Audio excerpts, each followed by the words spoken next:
Hello दोस्तों, आज का हमारा मुद्दा है रेस्ट और मोशन के पीछे के फिजिक्स को समझना। उससे पहले हम ये समझ लेते हैं कि फिजिक्स क्या होता है। अगर आप तुम्हें पूछ दे कि व्हाट इज फिजिक्स, तो आप इसे कैसे डिफाइन करेंगे?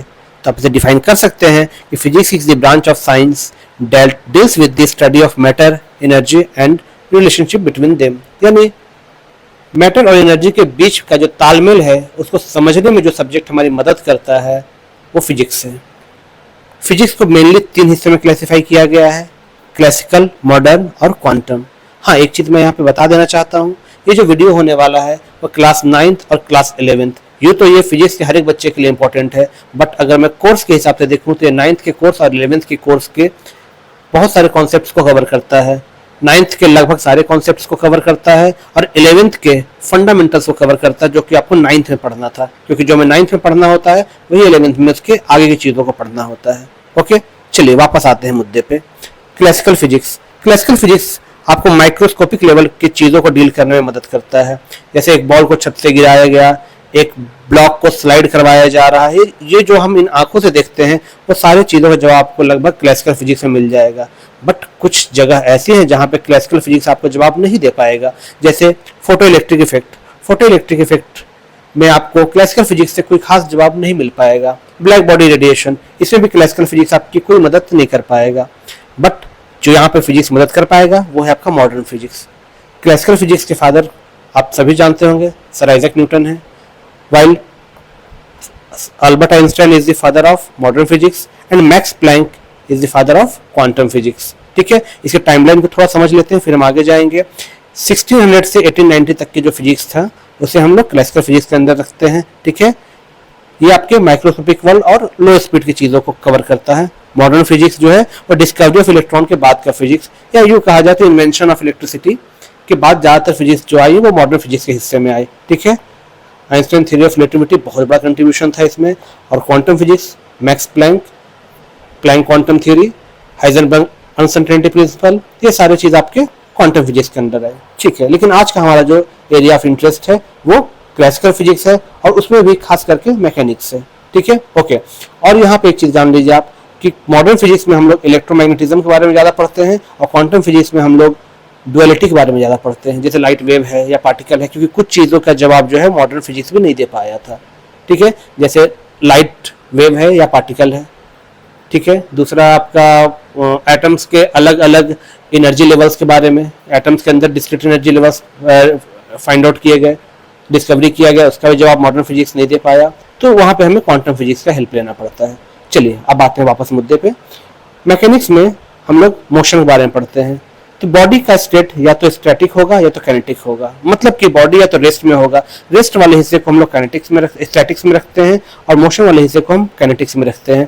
काइनेटिक्स को फर्दर 2 हिस्सों में बांटा गया, काइनेमेटिक्स और डायनेमिक्स। काइनेमेटिक्स में हम लोग सिर्फ मोशन के बारे में पढ़ते हैं, मोशन हो रहा है, जिसमें एक्सेलरेशन है, जिसमें स्पीड है, डिस्टेंस है, डिस्प्लेसमेंट है, ये सब है। डायनेमिक्स में हम लोग कॉज ऑफ मोशन के बारे में पढ़ रहे होते हैं कि मोशन क्यों हो रहा है। ओके, चलिए अब आगे बढ़ते हैं अपने फाइनल टॉपिक की तरफ, रेस्ट एंड मोशन। ठीक है, कौन से बॉडी को मोशन में कहा जाएगा, कौन से बॉडी को रेस्ट में कहा जाएगा। ठीक है, और हम इन सारे टॉपिक्स को भी डिस्कस करेंगे। उससे पहले या तो 9th क्लास के बच्चे भी इस सवाल का जवाब दे सकते हैं मे बी, वरना 11th वालों को तो देना ही चाहिए। एक क्वेश्चन है मेरे मन में, जब मैं भी 11th क्लास में था तो क्वेश्चन मुझे थोड़ा सा परेशान करता था। जैसे मुझे ये समझ में आता था कि 3 मीटर पर सेकेंड का मतलब क्या होता है, ऑब्जेक्ट 1 सेकेंड में 3 मीटर जा रहा है, लेकिन वहीं पर जब एक्सेलरेशन की बात आती थी तो पता होगा 11th के बच्चों को कि एक्सेलरेशन का यूनिट मीटर पर सेकेंड स्क्वायर होता है। तो इससे हमें क्या पता चलता है, क्या बॉडी 1 सेकेंड स्क्वायर में 3 मीटर जा रहा है, तो फिर 1 सेकेंड स्क्वायर यूनिट कितना होता है? इन सब चीज़ों को भी हम डील करेंगे इसी वीडियो में। चलिए आगे बढ़ते हैं रेस्ट और मोशन की तरफ। ओके, तो यहाँ पे आपको दिखाए गए हैं 2 बसेस। एक्चुअली में ये एक बस है जो 2 अलग अलग टाइम पे दिखाए गए हैं। एक का टाइम मान लेते हैं 9 बजे है और एक का टाइम मान लेते हैं 9:05 में, यानी 5 मिनट में ये बस जो है ट्रैवल करके यहाँ से यहाँ चली गई। ठीक है, बट ये जो बंदा है 5 मिनट बाद भी इस बंदे को अपने बाजू में ही देखता है। अगर मान लीजिए शुरू में इनके बीच की दूरी अगर 5 फीट रही होगी तो यहाँ पे भी दूरी कितनी होगी, 5 फीट होगी। मतलब ये बंदा और ये बंदे एक दूसरे के लिए रेस्ट में कहे जाएंगे, क्योंकि टाइम के साथ ये अपने पोजीशन को नहीं बदल रहे हैं। ओके, ये जहां पे इससे देख रहा था 9 बजे, सेम 9:05 में ये दोनों एक दूसरे को वहीं पे देख रहे हैं, लेकिन रोड के रिस्पेक्ट में कहानी कुछ और है। एक ऑब्जर्वर को लेते हैं, ठीक है, जो कि रोड पे खड़ा है। अब ये 9 बजे देखा तो ये बस यहाँ पे थी लगभग 10 मीटर की दूरी पे, और ये दोनों भी लगभग उन्हें उसी दूरी पे दिखाई दिए। लेकिन जब 9:05 होता है तो ये बस उससे कुछ 20 मीटर की दूरी पे आ जाती है। तो आप क्या देख रहे हैं, इस ऑब्जर्वर के हिसाब से इस बस ने या इन दोनों लोगों ने अपनी जगह को बदल लिया। तो इस ऑब्जर्वर के लिए ये दोनों ही और ये बस भी मोशन में होगी। आ रहा समझ में? भले ये दोनों एक दूसरे के रिस्पेक्ट में रेस्ट पे हैं, लेकिन इसके लिए ये दोनों ही मोशन में है। आ रही समझ में? तो रेस्ट और मोशन जो है वो डिपेंड करता है हु इज द ऑब्जर्वर। ठीक है, चलिए। हाँ, तो यहाँ पे है बॉडी या तो रेस्ट पे होगा या बॉडी मोशन में होगा। रेस्ट वाले हिस्से को स्टैटिक्स कहते हैं और मोशन वाले को काइनेटिक्स कहते हैं। हमने इस चीज को डील कर लिया। आइए समझते हैं रेस्ट और मोशन के डेफिनेशन को। ये मेरा हैंड रिटन नोट्स है जो कि मैं अपने कोचिंग के बच्चों को देता हूँ। Rest and motion are relative words, not absolute. That means a body can't be in rest और इन मोशन फॉर एवरीवन। ठीक है, जैसा भी हम बात कर रहे थे। ठीक है, if body is not changing its position with respect to the observer, then it is in rest for that observer. ये इंपॉर्टेंट है। ठीक है, ये उस ऑब्जर्वर के लिए रेस्ट पे है, और अगर अपने पोजीशन को बदल रही है वो दैट ऑब्जर्वर, देन ये मोशन में है उस ऑब्जर्वर के लिए। ठीक है, चलिए। दो तरह के मोशन है जनरली, यूनिफॉर्म मोशन और non uniform motion. Uniform motion में बॉडी इक्वल डिस्टेंस ट्रेवल करता है इक्वल इंटरवल ऑफ टाइम में, और नॉन यूनिफॉर्म में अनइक्वल डिस्टेंस ट्रेवल करता है इक्वल इंटरवल ऑफ टाइम में। ओके, चलिए अब आगे आते हैं। अगले जो टर्म्स हमें पढ़ने होते हैं वो पढ़ने होते हैं डिस्टेंस और डिस्प्लेसमेंट के बारे में। तो जो एक बेसिक सा डेफिनेशन, अभी हम इसे थोड़ा डिटेल में समझेंगे। जो एक बेसिक सा डेफिनेशन है वो ये है कि the length of path, actual path travelled by the object. लेकिन ऑब्जेक्ट जो है एक्चुअल में चलता कितना है, टोटल जो पाथ होती है वो डिस्टेंस कहलाती है। और डिस्प्लेसमेंट क्या है? It is the shortest path between initial and final position. Okay, ठीक है। अब जैसे यहाँ पे डायग्राम दिया हुआ है कि ऑब्जेक्ट जो है ए से बी जा रहा है, बी से सी जा रहा है, सी से डी, डी से ई और ई से एफ आया फाइनली। तो यहाँ पे डिस्टेंस कितना होगा? ये डिस्टेंस सबको सम करना पड़ेगा आपको, या इस सब को जोड़ने के बाद जो लेंथ आएगा वो डिस्टेंस कहलाएगा। लेकिन जब डिस्प्लेसमेंट की बात करेंगे तो ऑब्जेक्ट ने कहाँ से शुरू किया था? ए से। कहाँ खत्म किया? एफ पे। तो इसके बीच की जो गैप है इसको क्या कहा जाएगा? इसी को कहा जाएगा displacement, shortest distance between initial and final position. ठीक है, डिस्टेंस का एसआई यूनिट मीटर होता है, डिस्प्लेसमेंट का भी एसआई यूनिट मीटर ही होता है। डिस्टेंस हमेशा बड़े हुआ करते हैं डिस्प्लेसमेंट से। आप इस एग्जांपल में भी देख सकते हैं, या तो बराबर होंगे या बड़े होंगे, छोटे कभी नहीं होंगे। वहीं डिस्प्लेसमेंट जो है वो हमेशा छोटा हुआ करेगा डिस्टेंस से, या बराबर हुआ करेगा। ठीक है, अगर डिस्टेंस 0 है तो डिस्प्लेसमेंट मस्ट बी 0, लेकिन अगर डिस्प्लेसमेंट 0 है तो डिस्टेंस 0 हो भी सकता है या नहीं भी। एग्जाम्पल के लिए, अगर ऑब्जेक्ट ए से बी गया, बी से सी, सी से डी, डी से ई, ई से एफ और वापस ए चला गया, अगर उसने पाथ को क्लोज कर दिया तो उसका इनिशियल फाइनल पोजीशन दोनों ए हो गया। अब यहाँ पे डिस्प्लेसमेंट 0 हो जाएगा, लेकिन डिस्टेंस 0 होगा क्या? बिल्कुल नहीं। ठीक है, चलिए। तो यहाँ पे हमने समझा डिस्टेंस और डिस्प्लेसमेंट को। इसी चीज को यहाँ पे टाइप्ड फॉर्म में लिखा गया है, आप चाहे तो इसका स्क्रीनशॉट ले सकते हैं, आपके लिए हेल्पफुल होगा। ठीक है, अब एक और एग्जांपल देख लेते हैं, इसे निकालते कैसे हैं। ठीक है, मान लीजिए एक ऑब्जेक्ट है जो इस डायरेक्शन में गया 4 मीटर। कितने देर में गया ये मान लेते हैं इसने ये गया 3 सेकंड में।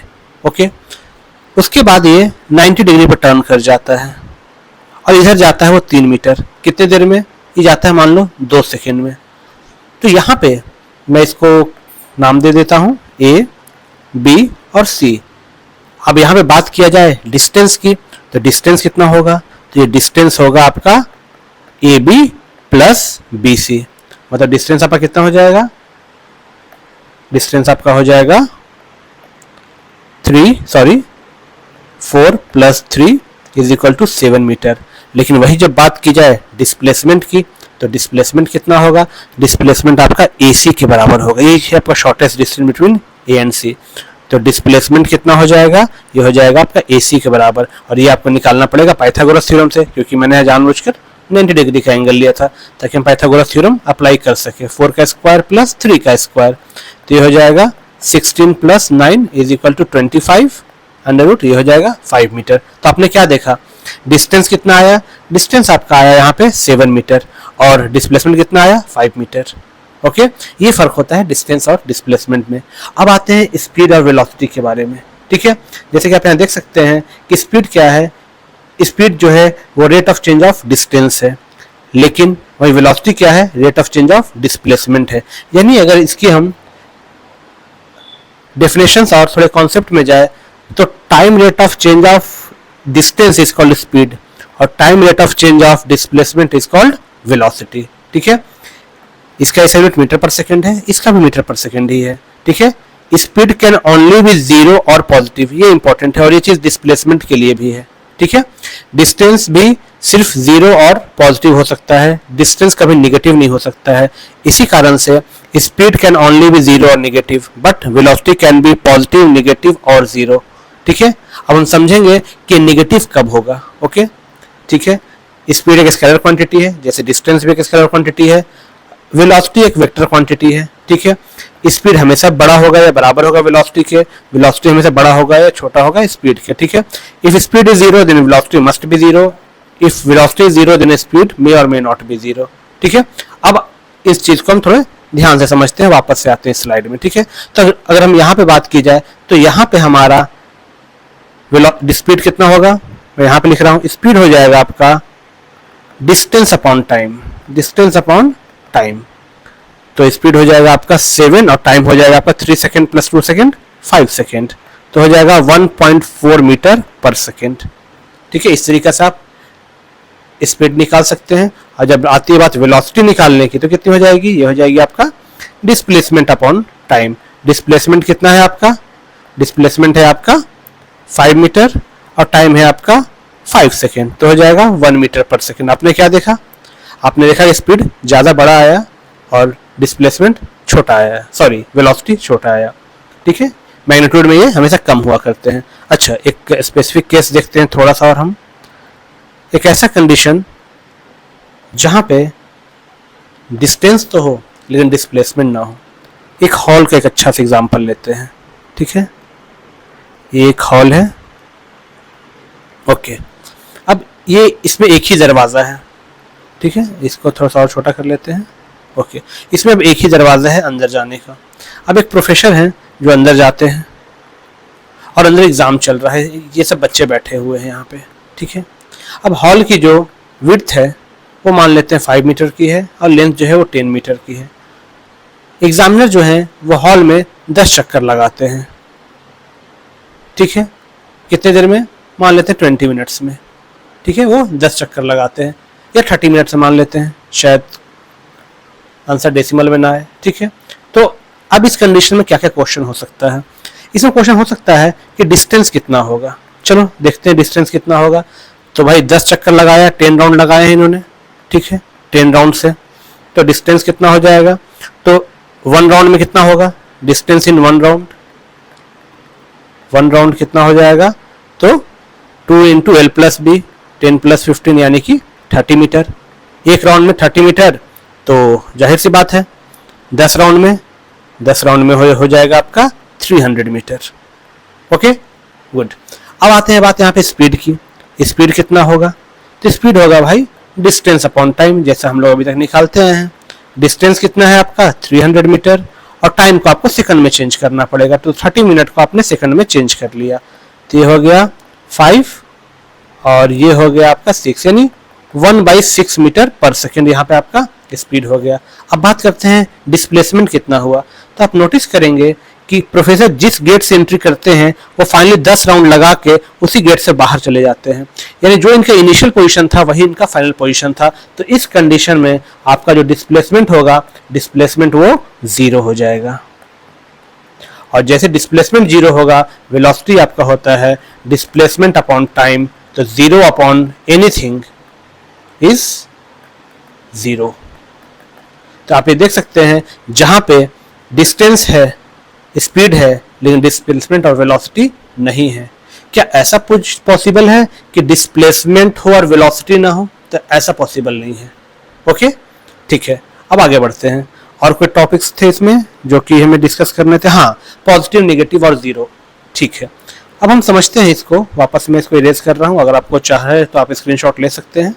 Okay, thank you. चलिए मैं अब आगे बढ़ता हूँ। नेगेटिव डिस्प्लेसमेंट का कहने का मतलब क्या है? मान लेते हैं एक ऑब्जेक्ट, सॉरी यहां से शुरू नहीं करते, यहां से शुरू करते हैं। ए से बी जाता है, ठीक है, हम इस डायरेक्शन को अभी पॉजिटिव डायरेक्शन ले रहे हैं। ओके, और देन वो बी से सी आ जाता है, ठीक है, यहां पे वो सी आ जाता है। तो अब यहां पे बात करेंगे तो डिस्टेंस कितना होगा? मान लेते हैं ये डिस्टेंस आपका है 4 मीटर और यहां से यहां जो आया वो है आपका 7 मीटर। तो अगर डिस्टेंस की बात की जाए तो डिस्टेंस आपका कितना हो जाएगा? 4 + 7, 11 मीटर उस बॉडी ने एक्चुअल चला। लेकिन बात किया जाए डिस्प्लेसमेंट की तो भाई प्लस में 4 गया और माइनस में 7 गया। तो जब दोनों चीज़ को मैं ऐसे लिख लेता हूँ ज़्यादा अच्छा, प्लस में 4 गया, या इसको चलो ठीक है ऐसे, ठीक है, प्लस में 4 गया प्लस माइनस में 7 गया। अब दोनों को जोड़ना पड़ेगा हमें, तो 4 - 7 = -3 मीटर। यानी ऑब्जेक्ट जो है अपने स्टार्टिंग पॉइंट से -3 मीटर की दूरी पे है। ओके, ठीक है, ये सिर्फ हमें डिस्प्लेसमेंट का डायरेक्शन बता रहा है कि आप शुरू में जिधर गए थे ना उसके उल्टा आप चले गए अब। ठीक है, तो ये आपका नेगेटिव डिस्प्लेसमेंट दिखा रहा है। अब जब डिस्प्लेसमेंट नेगेटिव है तो आपका वेलोसिटी भी नेगेटिव ही आएगा। Okay, is that clear? चलिए अब आगे बढ़ते हैं। अब हमें जानना है एक्सेलरेशन के बारे में। एक्सेलरेशन क्या होता है? Time rate of change of velocity is called acceleration. ठीक है, यहाँ पे आप समझते हैं कि वेलोसिटी के बदलने का मतलब क्या है। यहाँ पे आप देखिए, अगर वेलोसिटी v1 है कोई टाइम t1 पे, मान लेते हैं 9:02 पे जो वेलोसिटी है वो 5 मीटर पर सेकंड है और 9:06 पे जो वेलोसिटी है वो 7 मीटर पर सेकंड है। तो समय के साथ वेलोसिटी बदली ना, उसको v2 मान लिया हमने कोई टाइम t2 पे। तो एक्सेलरेशन क्या होता है? एक्सेलरेशन होता है v2 - v1 / t2 - t1, मतलब कि कितने देर में कितना वेलोसिटी बदला, उसकी जो रेट होती है वही एक्सेलरेशन कहलाती है। अब आपसे यहाँ पे एक इंटरेस्टिंग क्वेश्चन है जो कि यहाँ पे है, पहले हम इसी को डिस्कस करेंगे फिर आगे जाएंगे। जो बच्चे 11th में हैं वो एक्सेलरेशन से फैमिलियर होंगे, जो बच्चे 9th में हैं उनके लिए फर्स्ट टाइम है। ठीक है, 9th वाले सोचेंगे, 11th वाले को ये चीज़ मालूम होना चाहिए। अगर वेलोसिटी 2 मीटर पर सेकेंड है, ठीक है, क्योंकि मीटर पर सेकेंड वेलोसिटी की यूनिट होती है और मीटर पर सेकेंड स्क्वायर वो एक्सेलरेशन की यूनिट होती है। ठीक है, तो आप ये मुझे बताइए 2 मीटर पर सेकंड क्या बता रहा है। जैसे अगर आप जाते हैं मार्केट में और आपको आलू लेना है, रेट बोला गया आपको 30 रुपीज पर केजी, आपको क्या समझ में आ जाएगा? 1 केजी का हमें 30 रुपए देना पड़ेगा। ठीक है, 2 केजी का 60 रुपए देना पड़ेगा, 3 केजी का 90 रुपए देना पड़ेगा। ये आपको क्लियर हो गया, रेट से हमें यही पता चलता है। तो 2 मीटर पर सेकंड से क्या पता चला कि भाई 1 सेकेंड में पार्टिकल 2 मीटर जा रहा है, 2 मीटर इन 1 सेकेंड। मतलब 9 बजे पार्टिकल 0 मीटर पे था, मान लीजिए आपका ऑब्जर्वर है, कहाँ पे? यहाँ पे, ये ऑब्जर्वर है, यहाँ पार्टिकल है। ठीक है, तो पार्टिकल जो है वो 2-2 मीटर आगे जाता जाएगा हर 1 सेकेंड में। 9:01 में वो 2 मीटर की दूरी पे चला गया ऑब्जर्वर से, 9:02 पे वो 4 मीटर चला गया, 9:03 में वो 6 मीटर चला गया। ठीक है, मतलब ये बता रहा है हमें कि 1 सेकेंड में पार्टिकल कितना दूर जा रहा है। उस तरीके से एक्सेलरेशन हमें क्या बता रहा है? क्या 1 सेकेंड स्क्वायर में 3 मीटर जा रहा है? तो फिर हमें पूछना पड़ेगा 1 सेकेंड स्क्वायर टाइम कितना होता है। तो नहीं, ऐसा नहीं है, ये आपका मीटर पर सेकेंड है। ठीक है, क्योंकि यहाँ पे आप देखेंगे तो ऊपर में क्या है, ये है मीटर पर सेकेंड वेलोसिटी और नीचे में क्या है? सेकेंड। तो इट्स मीटर पर सेकेंड, यानी अगर इसे हम लिखे ऐसे मीटर पर सेकेंड अपॉन सेकेंड तो ये कितना हो जाएगा? ये हो जाएगा आपका मीटर पर सेकेंड स्क्वायर। अब आइए समझते हैं, जैसे एक्सेलरेशन आपका दिया हुआ है 3 मीटर पर सेकेंड स्क्वायर। अब इससे हमें क्या जानकारी मिलती है? हम इसे समझ सकते हैं, अगर पार्टिकल 9 बजे अपने मोशन को शुरू करता है विथ एक्सेलरेशन 3 मीटर पर सेकेंड स्क्वायर, मतलब वो 9:01 पे किस वेलोसिटी को अटेन कर चुका होगा? 3 मीटर पर सेकेंड को। 9:02 को किस वेलोसिटी को अटेन कर चुका होगा? 6 मीटर पर सेकेंड को। 9:03 पे 9 मीटर पर सेकेंड को। मतलब कि हर 1 सेकेंड में पार्टिकल जो है अपनी वेलोसिटी को 3 मीटर पर सेकेंड से बढ़ा रहा है। यही कहना है आपका 3 मीटर पर सेकंड स्क्वायर का। ओके, चलिए अब आगे बढ़ते हैं। तो एक बॉडी के कितने स्टेट्स ऑफ मोशन हो सकते हैं, कितने स्टेट्स हो सकते हैं? या तो ऑब्जेक्ट रेस्ट पे होगा या तो मोशन में होगा। ठीक है, मोशन में भी दो तरह के मोशन है, यूनिफॉर्म मोशन और नॉन यूनिफॉर्म मोशन, जिसको हमने थोड़ा सा जाना था अभी। अच्छा, नॉन यूनिफॉर्म मोशन को फर्दर दो हिस्सों में बांटा जा सकता है, मोशन विथ यूनिफॉर्म एक्सेलरेशन और motion with non uniform acceleration. आपके जितने भी न्यूमेरिकल्स आएंगे मोशन विथ यूनिफॉर्म एक्सेलरेशन के ही आएंगे। ठीक है, क्योंकि इक्वेशन ऑफ मोशन इसी के लिए डिफाइन है। आते हैं नॉन यूनिफॉर्म एक्सेलरेशन में दो तरह के हो सकते हैं, यूनिफॉर्म वेरिंग एक्सेलरेशन और रैंडम एक्सेलरेशन। ठीक है, यूनिफॉर्म वेरिंग मतलब कि एक फिक्स रेट से बदल रहा है, और रैंडम एक्सेलरेशन की जैसे मर्जी वैसे बदल रहा है। हम अपने रियल लाइफ एग्जांपल को देखें तो रैंडम एक्सेलरेशन के अंदर आएगा, क्योंकि हमें खुद नहीं पता होता जब हम घर से निकलेंगे तो हमें कब ब्रेक लेना पड़ेगा, कब हमें स्पीड बढ़ानी पड़ेगी। ओके, चलिए आगे आते हैं। अब यहाँ पे एक एक मोशन के बिहेवियर को दिखाया गया है, जैसे कि अगर बॉडी रेस्ट पे है तो कैसा दिखेगा। मान लेते हैं एक ऑब्जर्वर है। ओके, यहाँ पे एक ऑब्जर्वर को हम मानते हैं, एक रेफरेंस लाइन है हमारा, ये एक ऑब्जर्वर है। जहां पे ऑब्जर्वर है उस पॉइंट को हम ऑरिजिन पॉइंट मानेंगे। ठीक है, 0 0 मानेंगे, ऑरिजिन पॉइंट मानेंगे। देखा गया कि एक ऑब्जेक्ट जो है वो ऑब्जर्वर से कुछ 10 मीटर की दूरी पे है। ठीक है, ये ऑब्जेक्ट जो है ऑब्जर्वर से 10 मीटर की दूरी पे है। कितने बजे? ये आपका 9 बजे आपका 10 मीटर की दूरी पे है। अब 9:01 हो गया तो भी ये 10 मीटर पे है, मतलब ऑब्जेक्ट यही है। 9:02 हो गया तो भी ये 10 मीटर पे है, 3 तो भी 10, 4 तो भी 10, मतलब कि इन दोनों के बीच की दूरी जो है वो समय के साथ नहीं बदल रही है। इसलिए इस ऑब्जर्वर के हिसाब से ये बॉडी रेस्ट पे है। जब पोजीशन वही रहेगा तो डिस्प्लेसमेंट तो 0 होना ही है, क्योंकि डिस्प्लेसमेंट क्या होता है? डिस्प्लेसमेंट जो होता है वो चेंज ऑफ पोजीशन होता है। तो 10 - 10 ये तो 0 आ जाएगा, क्योंकि पोजीशन चेंज ही नहीं कर रहा है। ठीक है, सॉरी, ये 0 मीटर आ जाएगा। जब डिस्प्लेसमेंट ही नहीं है तो भाई वेलोसिटी की तो सवाल ही पैदा नहीं होती है, क्योंकि वेलोसिटी क्या होता है? Displacement upon time. जब डिस्प्लेसमेंट 0 है तो वेलोसिटी भी 0 होगी, और जब वेलोसिटी 0 है तो एक्सेलरेशन का 0 होना तो बनता है। मतलब कि अगर बॉडी रेस्ट पे है तो पोजीशन पे आपको कुछ डाटा देखने को भले मिल सकता है, बाकी सारे 0 रहेंगे। ओके, चलिए अब बॉडी जब यूनिफॉर्म मोशन पे होगा तो कैसा बिहेवियर होगा। देखिए 9 बजे पार्टिकल जो है वो 0 पोजीशन पे है, मतलब कि कहा जाए तो ऑब्जेक्ट जो है वो कुछ आपका 10 मीटर की दूरी, सॉरी 0 मीटर की दूरी पे है। मतलब अगर ये आपका रेफरेंस लाइन है, ये आपका ऑब्जर्वर है, तो जस्ट यहीं पे ऑब्जेक्ट पड़ा हुआ है, बिल्कुल ऑब्जर्वर के पास में ही। ठीक है, इसे डिस्टेंस कितना दिखाया गया है? 0 दिखाया गया है। अब ये टाइम है आपका 9 बजे का। ठीक है, 9 बजे के 1 सेकेंड, यानी 1 सेकेंड के बाद 9:01 पे जो ऑब्जेक्ट है वो यहाँ पे आ चुका है। ठीक है, कितनी दूरी पे आ चुका है? ये 3 मीटर की दूरी पे आ चुका है। ठीक है, यहाँ से वो 3 मीटर की दूरी पे आ चुका है। फिर आपका 9:02 पे वो 6 मीटर की दूरी पे जा चुका है। लो, ये आपका आ गया 6 मीटर की दूरी पे। ठीक है, मतलब यहाँ से यहाँ जो है आपका वो 6 मीटर की दूरी हो गई 9:02 पे। ठीक है, ओके, 9:03 पे ये 9 मीटर की दूरी पे आ चुका है। ठीक है, यहाँ से यहाँ डिस्टेंस हो गया आपका 9 मीटर, और ये टाइम हो गया आपका 9:03। ओके, ठीक है। अब आप क्या देख पाएंगे? अब देखिए कि हर एक सेकंड में ऑब्जेक्ट कितना जा रहा है। यहाँ पे कितना गया? तो भाई ये 3 से 6 गया था, 3 मीटर गया।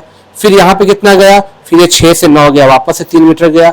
यानी ऑब्जेक्ट हर एक सेकेंड में बराबर बराबर, यानी इक्वल टाइम इंटरवल में इक्वल डिस्टेंस कवर कर रहा है। इसलिए मोशन कौन सा है? इसलिए मोशन यूनिफॉर्म मोशन है। समझ में आया? डिस्प्लेसमेंट आपको हर एक सेकेंड में बराबर मिलेगी, और हर एक सेकेंड के डिस्प्लेसमेंट को ही वेलोसिटी कहा जाता है। ठीक है, मीटर पर सेकेंड, इसलिए वेलोसिटी भी आपको यहाँ पे यूनिफॉर्म मिलेगा। यूनिफॉर्म मोशन जो है वो यूनिफॉर्म वेलोसिटी के कारण ही है। और एक्सेलरेशन आपको क्या मिलेगा? 0। क्यों 0 मिलेगा? क्योंकि वेलोसिटी तो है, फिर एक्सेलरेशन 0 कैसे है? तो भाई एक्सेलरेशन जो होता है वो change of velocity upon time होता है। मान लेते हैं हम 2 टाइम ले लिए, कोई सा भी मान लीजिए, ये 2 टाइम लेते हैं आपका 9:01, 9:03, तो नीचे हो जाएगा T2 हो जाएगा 3 सेकेंड और T1 हो जाएगा 1 सेकेंड। ठीक है, वेलोसिटी कितनी है भैया? तो 3 मीटर पर सेकेंड दोनों बार है, तो कितना आ जाएगा? 0/2 = 0। इसलिए एक्सेलरेशन आपका कितना आया है यहाँ पे? 0। ठीक है, ऐसा जरूरी नहीं है कि जब वेलोसिटी हो तब एक्सेलरेशन हो ही हो। ठीक है, अच्छा, अब आते हैं कंडीशन ऑफ यूनिफॉर्म एक्सेलरेशन। मतलब यहां से हम अब नॉन यूनिफॉर्म मोशन में एंटर कर गए हैं। ओके, चलिए अब 9 बजे पार्टिकल जो है वो 0 पोजीशन पे थी। चलो वापस से बनाते हैं, थोड़ा सा टाइम तो लगता है बट अब समझना है तो बनाना होगा ही। चलो आगे चलते हैं। ऑब्जेक्ट को हम यहाँ रखते हैं 0 पोजीशन पे, ठीक है। फिर ऑब्जेक्ट कहाँ जाएगा, चलो ये गोल ऑब्जेक्ट बन गया, तो 9:01 पे ऑब्जेक्ट यहाँ जाएगा 1 मीटर की दूरी पे। अच्छा, फिर ये 1 मीटर की दूरी पे है, ठीक है। मैं टाइम नहीं लिख रहा हूँ, टाइम लिखने में बहुत टाइम जाता है। और फिर आ गया अगले बार, ये आ गया 4 मीटर की दूरी पे, ठीक है। फिर अगली बार आ गया ये 9 मीटर की दूरी पे, ओके, ठीक है। मैं इतना ही सा ले रहा हूँ, ठीक है। चलो अब समझते हैं। यहाँ पे यहाँ से ये 1 मीटर की दूरी पे गया, फिर अगली बार यहाँ से वो 4 मीटर की दूरी पे चला गया, फिर यहाँ से वो अगली बार 9 मीटर की दूरी पे चला गया। अब देखते हैं कैसा कैसा डिस्प्लेसमेंट है। पहले सेकंड में डिस्प्लेसमेंट 1 मीटर, दूसरे में डिस्प्लेसमेंट आपका 4 - 1 3 मीटर, फिर अगले सेकंड में 9 - 4 5 मीटर। क्या देख रहे हैं, हर एक सेकंड में यानी इक्वल इंटरवल ऑफ टाइम में ऑब्जेक्ट जो है वो अलग अलग डिस्प्लेसमेंट यानी अलग अलग डिस्टेंस कवर कर रहा है, इसलिए वेलोसिटी भी आपको अलग अलग आ जा रही है। और अब यहाँ पे अगर एक्सेलरेशन निकालेंगे तो आप देखेंगे 1 से बढ़ के वेलोसिटी 3 हुई, एक्सेलरेशन 2 रहा होगा, 3 से बढ़ के 5 हुई, एक्सेलरेशन 2 रहा होगा। तो इस हिसाब से आप एक्सेलरेशन निकाल सकते हैं, और सब चाहे तो फॉर्मूला से भी निकाल सकते हैं। मान लीजिए हम 9:01 और 9:03 के बीच का टाइम लेते हैं, तो एक्सेलरेशन कितना आ जाएगा, तो v2 - v1 upon t2 - t1, ठीक है। 9:03 में वेलोसिटी कितनी है आपकी 5 मीटर पर सेकंड है, ठीक है। 9:01 पे आपका 1 मीटर पर सेकंड है, और टाइम क्या हो जाएगा 3 सेकंड माइनस 1 सेकंड, तो यह हो जाएगा 4/2 = 2 मीटर पर सेकंड स्क्वायर। मैं यहाँ लिख देता हूँ 2 मीटर पर सेकंड स्क्वायर, ठीक है। सॉरी, अगर जगह स्पेस की दिक्कत हो रही होगी तो पिछले कई सालों से मुझे ऐसे ही पढ़ाने की आदत है, थोड़ी स्पेस अनऑर्गेनाइज हो जाती है, तो प्लीज इसको आप लोग थोड़ा सा, अब बताओ इतना सारा स्पेस बचा हुआ था यहाँ पे, सॉरी, ये आप यहाँ पे लिख सकते हैं, ठीक है। चलिए, आपको होप दैट आपको समझ में आ गया होगा यूनिफॉर्म एक्सेलरेशन केस यानी नॉन यूनिफॉर्म मोशन में बॉडी कैसे बिहेव करता है। हाँ तो दोस्तों, अब आते हैं नॉन यूनिफॉर्म के अगले टाइप में, जहाँ पे हमारा एक्सेलरेशन भी यूनिफॉर्म नहीं रह जाता है, यानी एक्सेलरेशन भी बदलता है बट एक फिक्स रेट में बदल रहा है। आइए समझते हैं इसको। हम वापस ड्रॉ करते हैं एक लाइन, थोड़ा सा ज़्यादा डाटा है इसमें बट मैं एक ही दो लूँगा। चलो, ऑब्जर्वर यहाँ पे है और ऑब्जेक्ट बिल्कुल इसके पास में है, तो 0 मीटर हो गया। फिर अगले सेकंड ऑब्जेक्ट 3 मीटर की दूरी पे चला जाता है, ठीक है। फिर अगले सेकंड में ऑब्जेक्ट 12 मीटर की दूरी पे चला जाता है। फिर अगले सेकंड में ऑब्जेक्ट 30 मीटर की दूरी पे चला जाता है। यहाँ से यहाँ 12 मीटर है, यहाँ से यहाँ 30 मीटर है। तो आइए देखते हैं कितना हुआ आपका डिस्प्लेसमेंट हर एक केस में।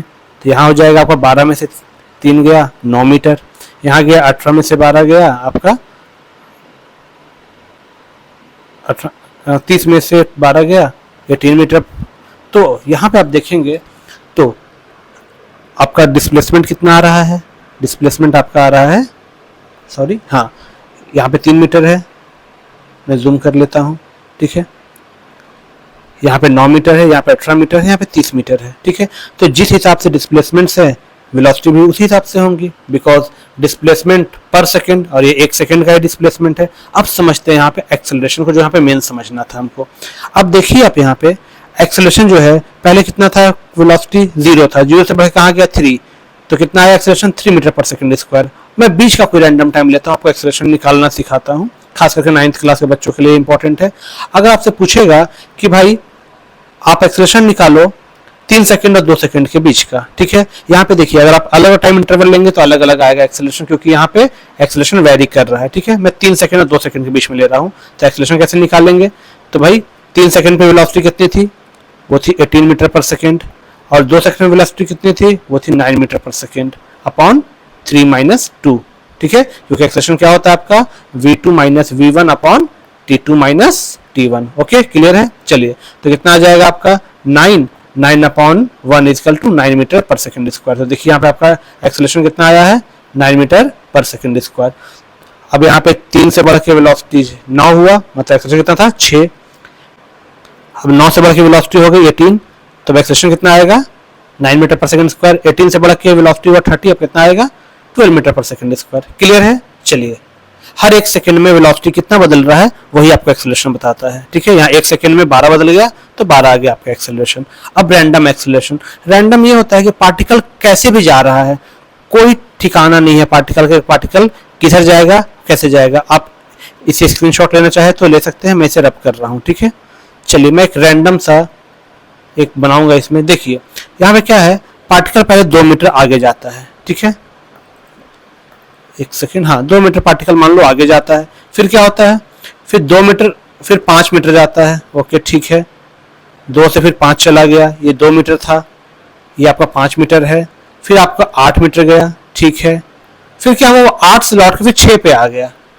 अब ये जो है आपका, ये आपका निगेटिव डिस्प्लेसमेंट में आ गया, ठीक है, इसलिए हमें डिस्प्लेसमेंट कितना आ गया आपका -2 इस कंडीशन में, ठीक है, डिस्प्लेसमेंट -2 आ गया, इसलिए आपका वेलोसिटी भी कितना आ जाएगा -2। अब इसके बीच में आपको एक्सेलरेशन निकालना मैं समझाता हूं मैं। अब यहाँ पहले आप देखिएगा, ये आपका केस इंपॉर्टेंट है, ये वाला, ठीक है, यहाँ पे देखिए आपके 9:02 में भी वेलोसिटी कितनी थी, 3 मीटर पर सेकेंड, और 9:03 में भी वेलोसिटी कितनी थी, 3 मीटर पर सेकेंड। तो अगर आप इसे मैथमेटिकली निकालेंगे तो एक्सेलरेशन कितना आएगा, वो आ जाएगा v2 - v1 upon t2 - t1, ठीक है। तो आपका आ जाएगा 3 - 3 अपॉन 3 सेकेंड - 2 सेकेंड, यानी 1 सेकेंड 2 सेकेंड, ठीक है। लेकिन ऊपर से 0 आ गया तो कितना आ जाएगा आपका एक्सेलरेशन, यहाँ पे 0, जो कि आपको यहाँ पे 0 के रूप में दिख रहा है, ठीक है। अब आते हैं इसमें, यहाँ माइनस में 5 कैसे आ गया। अब देखिए यहाँ पे अगर हम इन दोनों केस की बात करें, इन दोनों केस की अगर बात करें तो यहाँ पे वेलोसिटी कितनी है, सॉरी एक्सेलरेशन निकालना अगर हमें, तो हो जाएगा, अगर मैं 4 सेकेंड को v4 ले लूँ और 3 सेकेंड को v3 ले लूँ अपॉन 4 - 3, ठीक है। तो v4 कितना है आपका -2, v3 कितना है आपका v3 कितना है आपका 3 अपॉन 1, तो -2 - 3 कितना हो जाएगा आपका -5, इसलिए आपका यहाँ पे एक्सेलरेशन कितना आया है -5। आया समझ में। ये खास कर क्लास 9th क्लास के बच्चों के लिए था, और 11th क्लास के बच्चों जिनका बेस क्लियर नहीं है 9th क्लास के, उनके लिए था। यहाँ तक क्लियर है दोस्तों। हम समझते हैं वेलोसिटी टाइम ग्राफ आपको क्या क्या इन्फॉर्मेशन देता है, ठीक है। वेलोसिटी टाइम ग्राफ से हम एक्सेलरेशन और डिस्प्लेसमेंट कैसे निकालते हैं उसे हम जरा समझते हैं। उससे पहले हम समझना होगा स्लोप क्या होगा। एग्जांपल के लिए आपको लाइन ए बी दिया हुआ है, जो कि बिल्कुल भी फ्लैट नहीं है, ये हॉरिजॉन्टल से कुछ एंगल बना रहा है, जैसे मान लीजिए थीटा। तो इसका राइज यानी हॉरिजॉन्टल से कितना उठा हुआ है और हॉरिजॉन्टल पे इसके कितना शैडो बनाता है, इसके रेशियो को हम स्लोप बोलते हैं। ये स्लोप जो होता है आपका ratio of rise to run होता है। स्लोप को हम लोग एम से डिनोट करते हैं, bm/m होता है ये, और ये tan थीटा के बराबर होता है।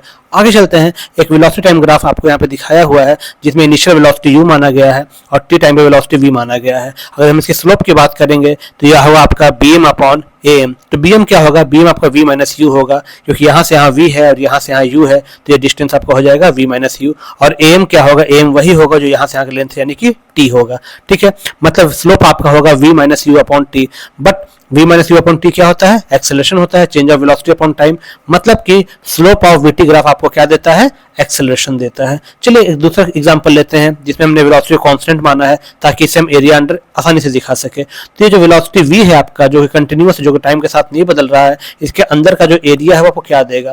तो आप देख सकते हैं आपका एक रेक्टेंगल शेप में बन रहा है। तो रेक्टेंगल का एरिया क्या होता है, लेंथ इंटू ब्रेथ। मतलब यहाँ पे आपका एरिया ऑफ OABC क्या होगा, OA इंटू OC। तो OA क्या होगा, OA की लेंथ होगी आपकी v, क्योंकि ये वेलोसिटी इक्वेशन पे है, और t जो है आपका टाइम है, ठीक है। तो जो वेलोसिटी टाइम क्या होगा आपका, ये आपको पता है, ये आपका डिस्प्लेसमेंट होता है।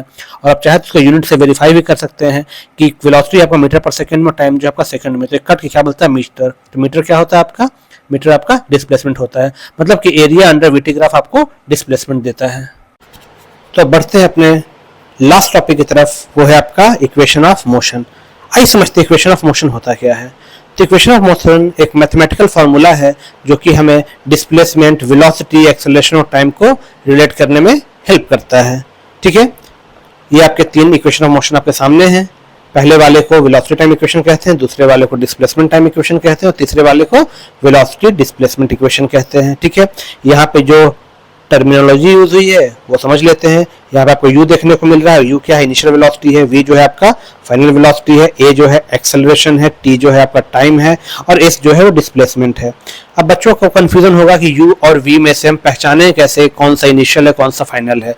तो किसी भी सिचुएशन में जो वेलोसिटी आपको पहले दिखती है वो हमेशा u रहती है, ठीक है। आइए चलते हैं। अब इसे डिराइव करने के लिए हम कंसिडर करते हैं एक ऑब्जेक्ट को जो कि इनिशियली u से चल रहा है, u मीटर पर सेकंड से चल रहा है एट टाइम t = 0 पे, ठीक है। इसलिए 0 टाइम पे कहाँ पे है, u वेलोसिटी के पास है, ठीक है। आपका ये vt ग्राफ है। जो बच्चे 9th क्लास में है, आपको कुछ ग्राफ्स के बारे में पढ़ना है, जो कि मैं किसी और वीडियो में डील करूंगा, जिसमें पोजीशन टाइम ग्राफ है, वेलोसिटी टाइम ग्राफ है और एक्सेलरेशन टाइम ग्राफ है, जिसमें हम वेलोसिटी टाइम ग्राफ के हेल्प से आगे बढ़ते हैं। ठीक है, और यहाँ पे ऑब्जेक्ट की जो वेलोसिटी है फिर कितनी हो जाती है, वो v हो जाती है। ठीक है, क्यों? क्योंकि वो it starts to accelerate and attain a velocity v at time t is equal to t, मतलब t टाइम पे इसकी वेलोसिटी कितनी हो जाती है, v मीटर पर सेकंड हो जाती है, एज शोन इन ग्राफ। ठीक है, तो अब इससे हमें क्या पता चलता है, चलिए अब हमें पता है कि according to definition of acceleration, क्या होता है, ये एक्सेलरेशन लिखा है मैंने, ये होता है a जो होता है वो होता है v2 minus v1 upon t2 minus t1।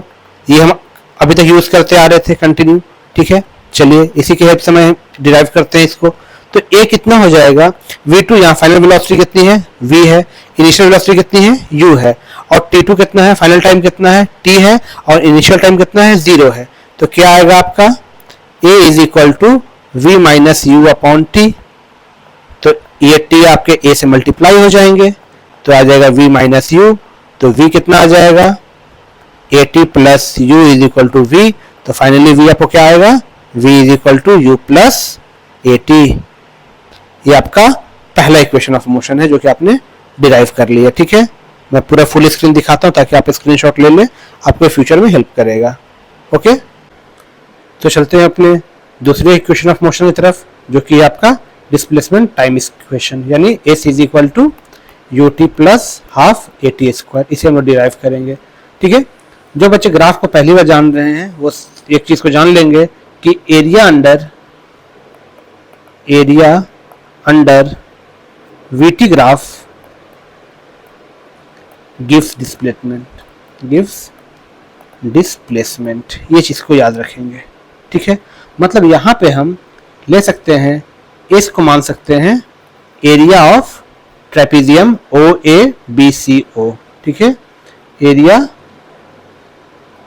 Of trapezium, ठीक है, या एरिया ऑफ, सीधा मैं लिखता हूं ओ ए बी सी ओ।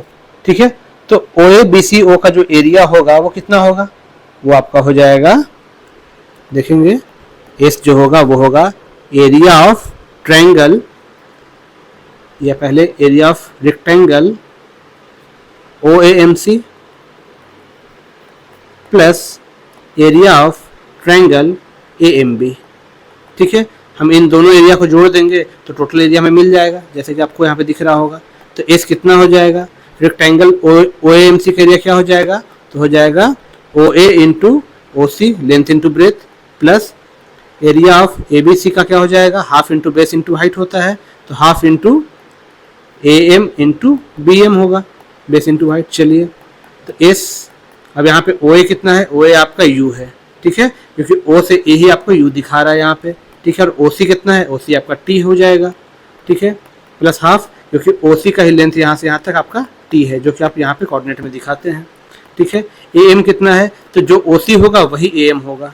ठीक है, और बी एम कितना होगा, तो बी एम जो है आपका, आप ध्यान से देखेंगे, यहाँ से यहाँ है v और यहाँ से यहाँ है u, तो ये कितना हो जाएगा, ये हो जाएगा आपका v माइनस यू। ठीक है, हो जाएगा आपका v माइनस यू। ओके, चलिए, s is equal to U T तो आ गया आपका, plus half t into V minus U है आपका, तो एक टर्म तो आ गया। अब क्या करते हैं, यहाँ पे मल्टीप्लाई और डिवाइड कर देते हैं t से। ठीक है, हम किसी भी इक्वेशन को सेम नंबर से ऐड या सब्ट्रैक्ट कर सकते हैं, मल्टीप्लाई या डिवाइड कर सकते हैं। ठीक है, अब यहाँ ध्यान से देखेंगे तो ये कुछ होता है, v minus U upon T कुछ होता है। क्या होता है ये आपका होता है acceleration, plus half into T into A into T. ठीक है, तो कितना हो, क्या हो जाएगा आपका, S is equal to U T plus half A T square. ये आपका आ गया अगला इक्वेशन ऑफ मोशन। ठीक है, अब चलते हैं लास्ट की तरफ। ठीक है, चलिए, मैं यहाँ से रीडिंग कप कम यूज़ करूँगा। चलिए, अब यहाँ पे आप देखेंगे आपका लास्ट है वेलोसिटी डिस्प्लेसमेंट इक्वेशन। ठीक है, V square is equal to you square plus 2as। ठीक है, वापस से हम सेम अप्रोच से शुरू करते हैं। ठीक है, जो एस होगा आपका, अच्छा आपको कोई भी एक इक्वेशन निकालने आ जाए, आपका स्टेटमेंट और ग्राफ लगभग यही रहेगा। ठीक है, चलिए एस जो होगा वो क्या होगा, एरिया ऑफ ट्रेपेजियम